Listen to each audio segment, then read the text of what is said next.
In December 2010, the Federal Open Market Committee met to discuss the state of the U.S. economy and to make decisions about monetary policy.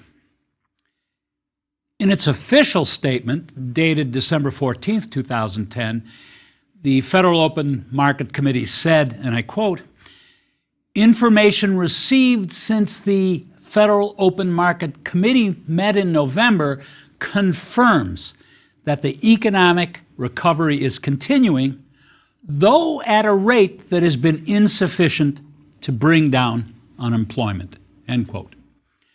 The statement goes on to describe some particular features of recent performance by the U.S. economy.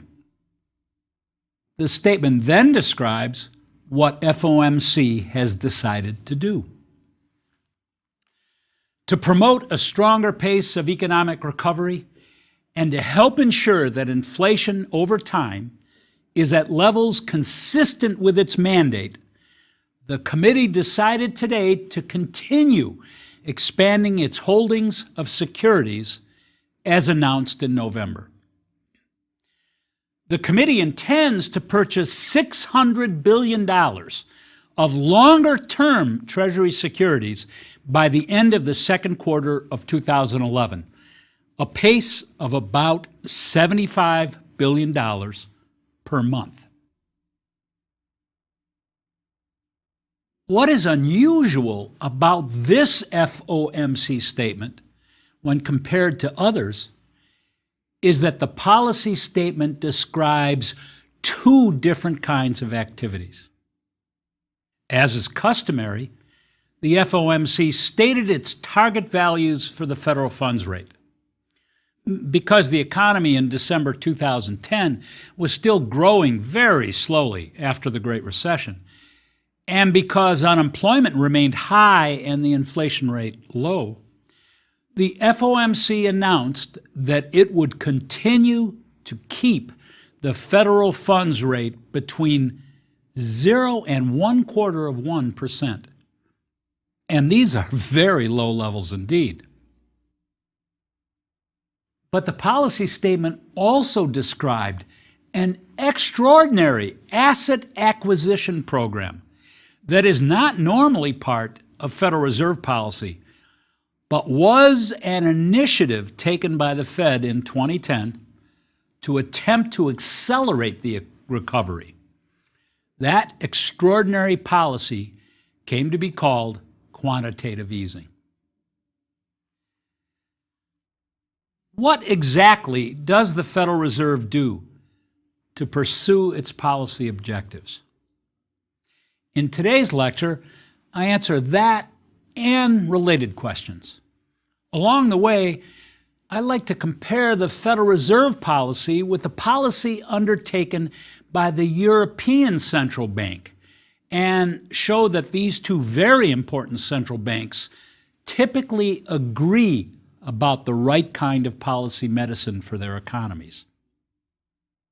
I will also explain that there is an important asymmetry in the relationship between central bank policy and the response to that policy by banks and other financial institutions. What is that asymmetry? Well, when either the Fed or the ECB, Federal Reserve or European Central Bank, decides to cool the economy, it does so by raising short-term interest rates. And that policy is always effective. But when the Fed or the ECB decides to stimulate the economy by lowering short-term interest rates, they may or may not be successful. Lowering interest rates provides an effective stimulus when banks and other lenders lend more to investors and lend at lower rates. But lowering interest rates is not an effective stimulus when banks and other lenders remain unwilling to lend even though their cost of acquiring funds has fallen. Central banks can increase bank reserves. Central banks can make it possible for lenders to increase lending. But central banks cannot force increased lending if banks are unwilling. The unwillingness of banks to lend explains why, in 2010, Federal Open Market Committee policy included both low federal funds rates and direct asset purchases. Okay, how does the Federal Reserve change the federal funds rate? Well, by United States law, depository institutions such as banks, thrifts, and credit unions must hold reserves. So, if you accept deposits from customers, you must hold some fraction of those deposits in the form of cash or deposits at the Federal Reserve. The required level of reserves is 10% of checkable deposits, called demand deposits. Remember that demand deposits are those deposits that are available to customers whenever they want, on demand. But banks and other depository institutions are not required to hold reserves against time deposits that depositors agree to leave with the bank for a specified period of time. So banks have to hold reserves against demand deposits. Now, technically, if you were to look at the small print describing reserve requirements, you would learn that reserve requirements are smaller on the first $58.5 million of any bank's deposits. But that doesn't really matter. For all practical purposes, the banking system, taken as a whole, faces a 10% reserve requirement on any increase in its day-to-day operations. So if it receives another dollar in deposits, the banking system as a whole must hold a dime of reserves against that dollar. If we're going to talk about the federal funds rate, it's a good idea to remember what federal funds are. And it's quite simple. Federal funds are funds that qualify as reserves. So we have reserve requirements. The question is, what kind of assets can we hold to satisfy those requirements? Federal funds are either cash in the vault of the depository institutions or actual deposits in favor of those institutions at the Federal Reserve. This is a good point to remember that depository institutions such as banks actually have accounts at the Federal Reserve, which is why the Federal Reserve is frequently referred to as the banker's bank, because banks are their customers. When the Fed wants to lower the federal funds rate, what does it do?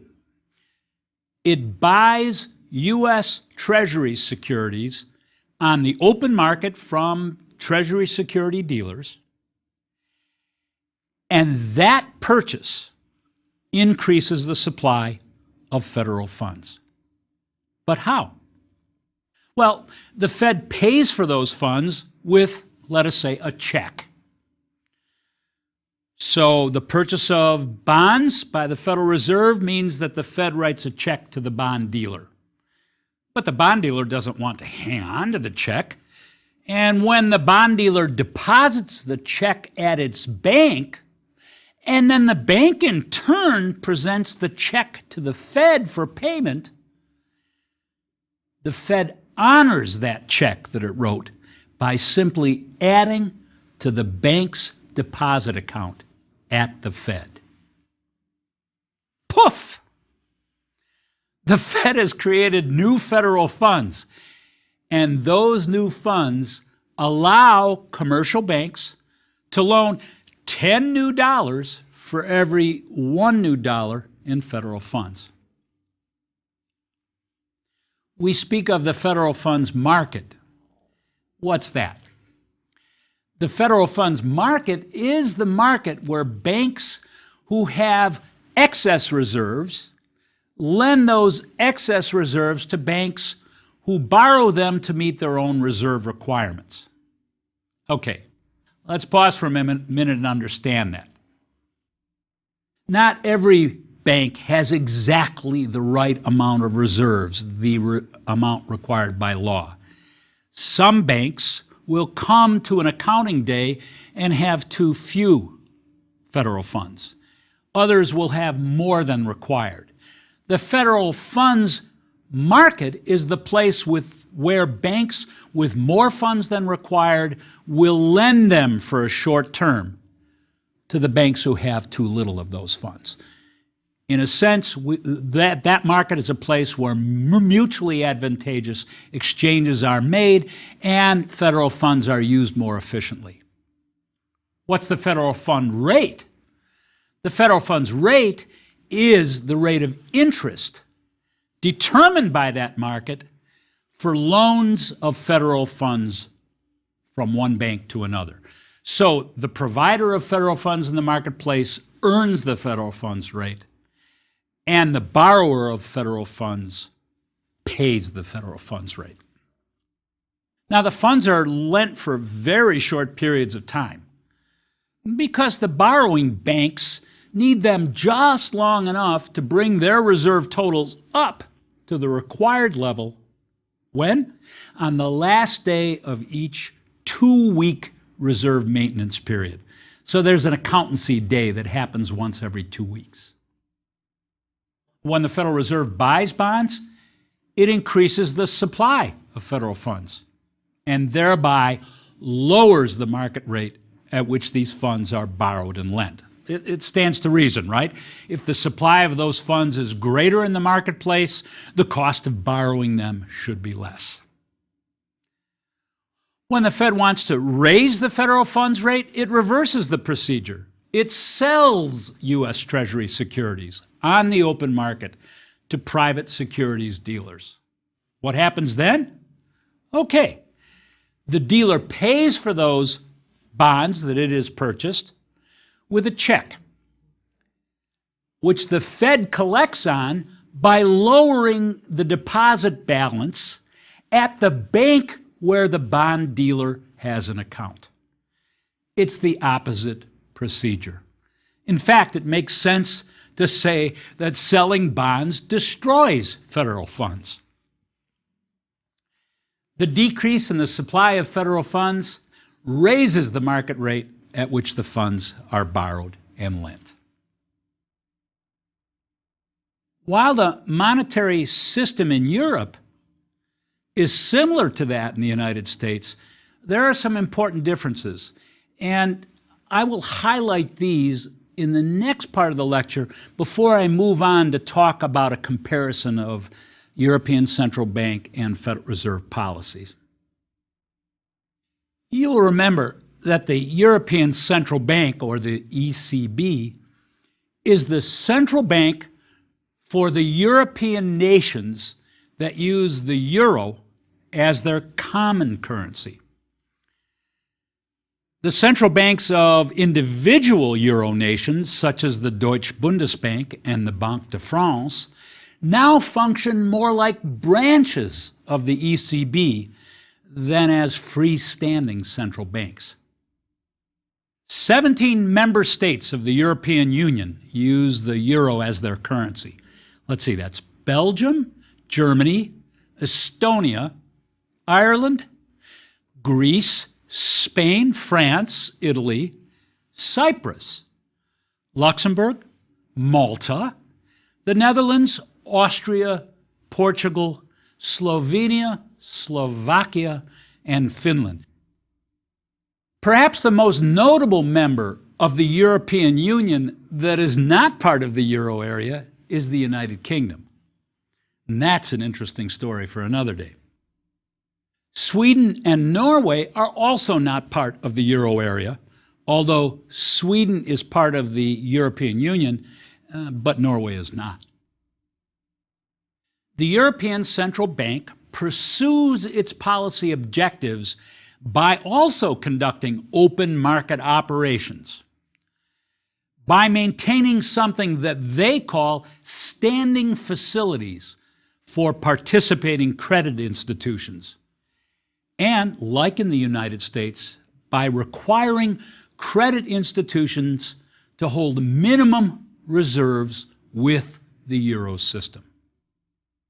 The ECB requires credit institutions, which they call counterparts or counterparties, to hold minimum reserves on accounts with the national central banks as specified by the euro system.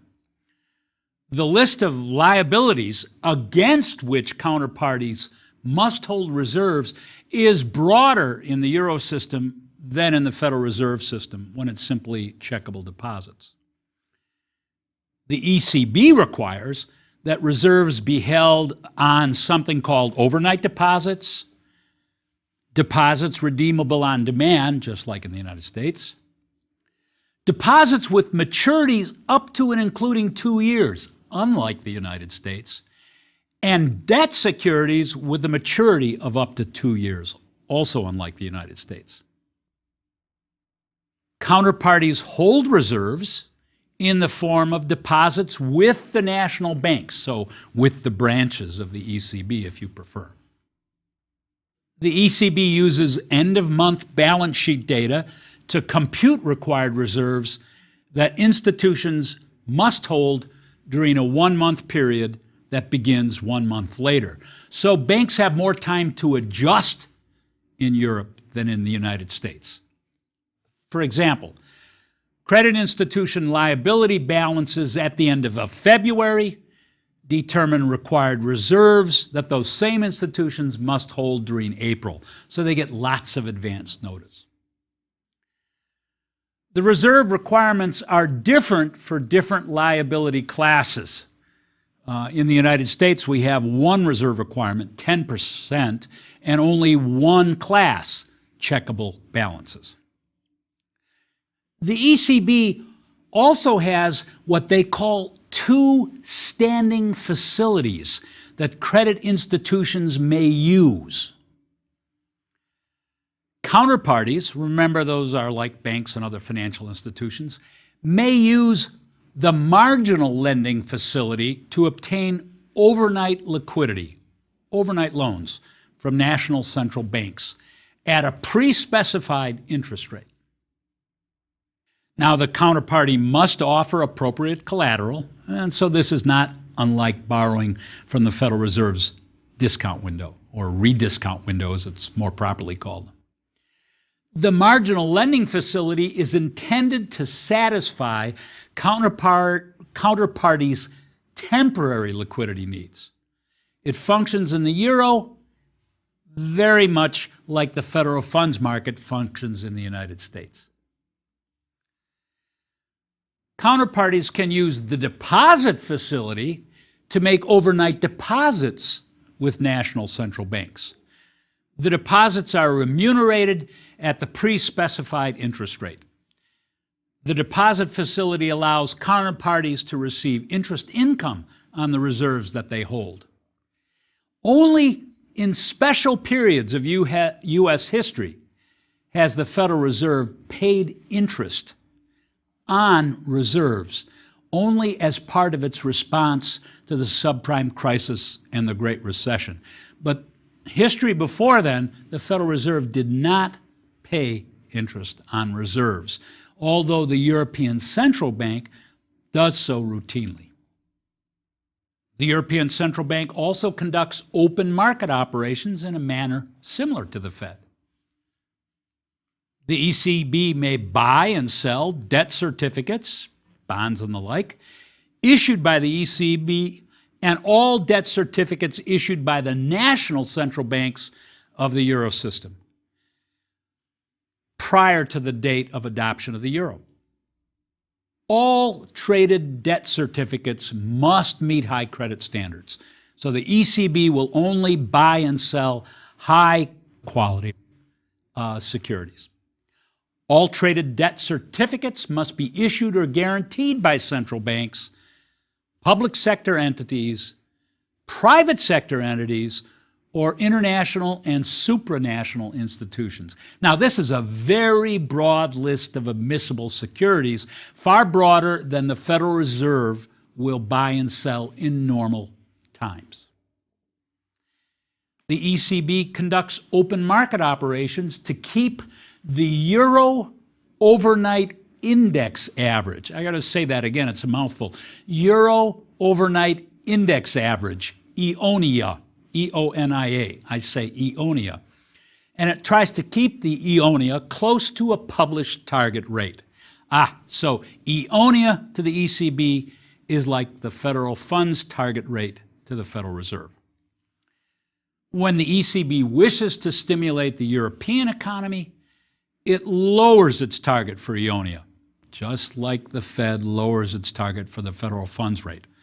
And to hit that lower target, it buys debt certificates, thereby raising the amount of reserves and lowering the cost of borrowing them.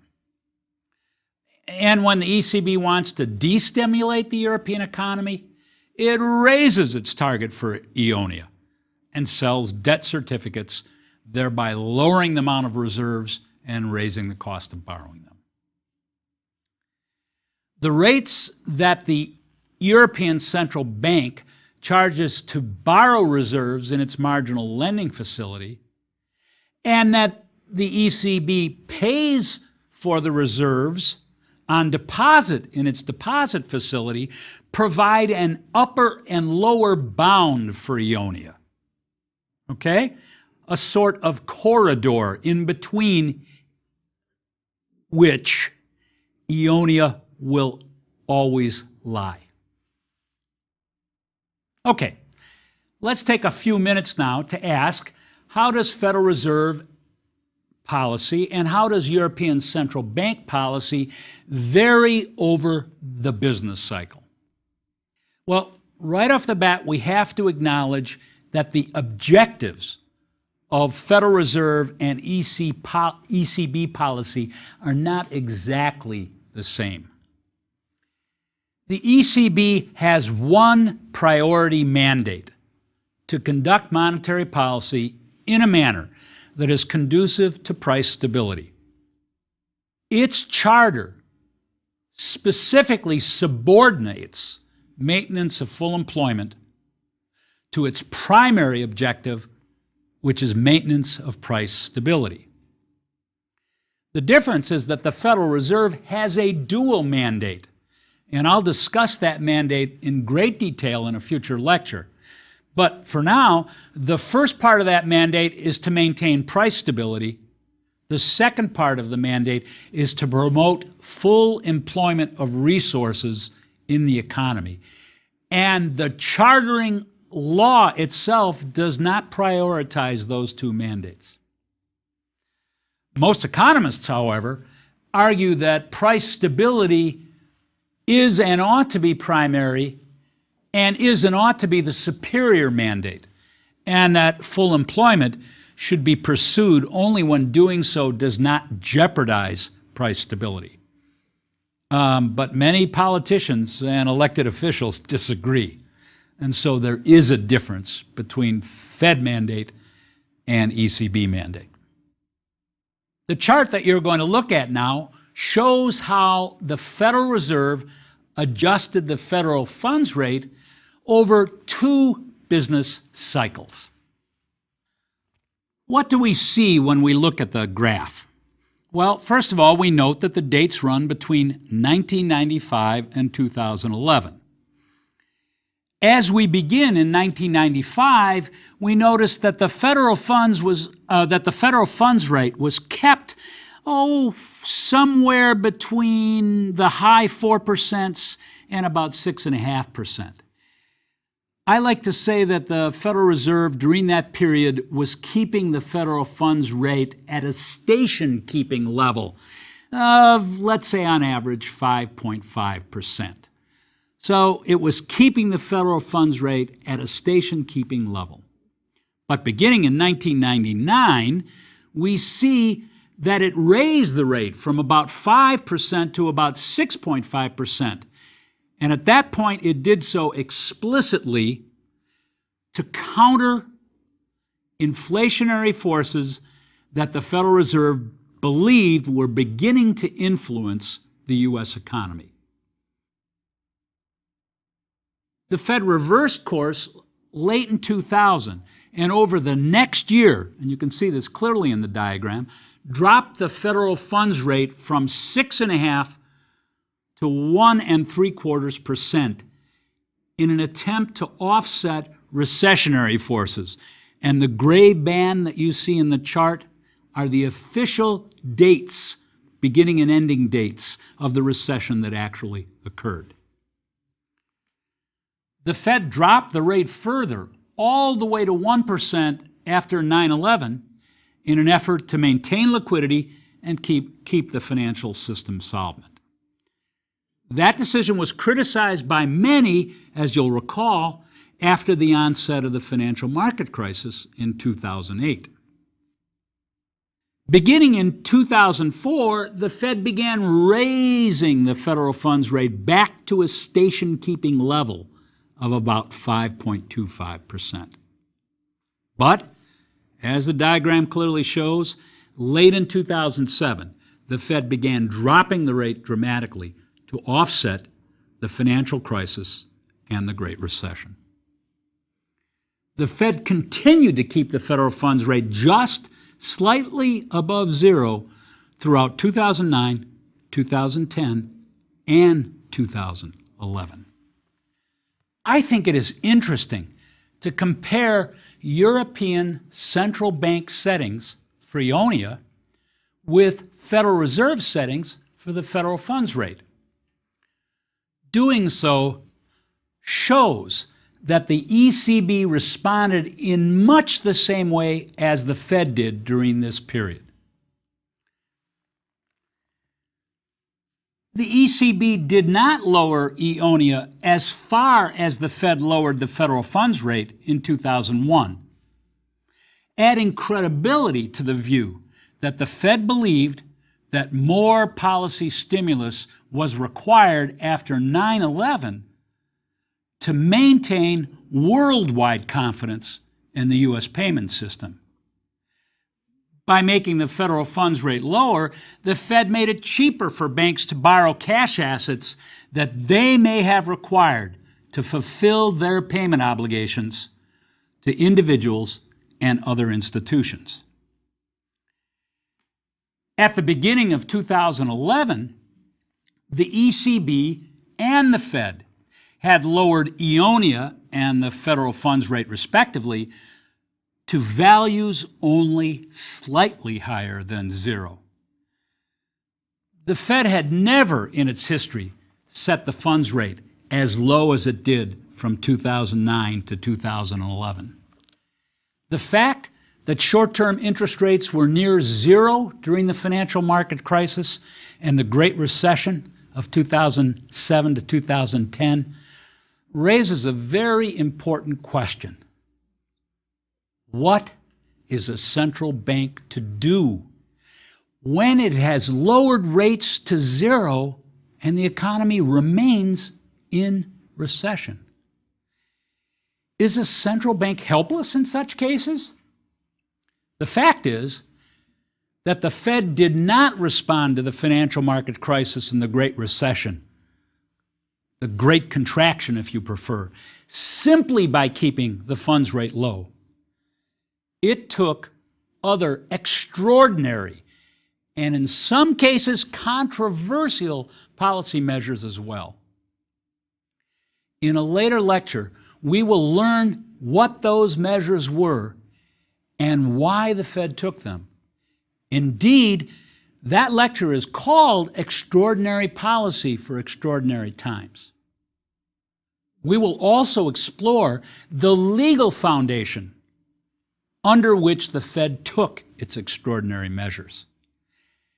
As we look at these extraordinary decisions, I hope you will continue to ask yourself whether you believe that the Federal Reserve showed important and appropriate leadership in a crisis by taking these extraordinary measures, or whether you believe instead that the Federal Reserve exceeded its authority and exercised power beyond that which its congressional mandate and prudent behavior would authorize. Thank you.